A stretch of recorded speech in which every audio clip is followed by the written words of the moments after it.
is it? Yeah. So the president has said twice that he's had neurological evaluations as part of his physicals, you know, in these various interviews today and also on ABC. But there have been a number of people who have said, listen, you know, why don't you have a cognitive test just to rule out that there are any issues? Would the president, you know, would you counsel him to do that just to sort of put an end to these questions? Andre, I hear you. The neurologists have said it is not warranted. The president himself, he said it today, he said it multiple times, and the doctor has said this. Everything that he does day in and day out as it relates to delivering for the American people is a cognitive test. And that is what the medical doctor has said. That is what the specialist has said. I just want to take a step back for a second, because I do take offense to what Ed alluded to.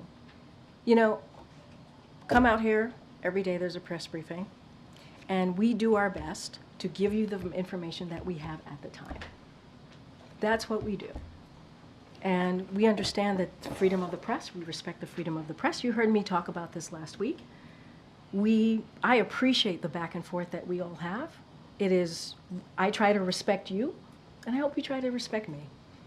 And we literally do everything that we can. My team does everything that we can to make sure we get the answers to you.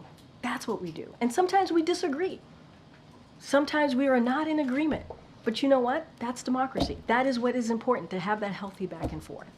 And so to say that I'm holding information or allude to anything else is not unfair. It's really, really unfair.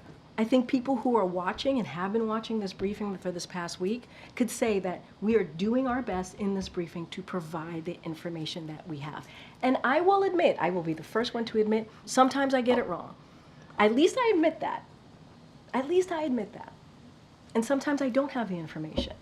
And I will always, always admit that.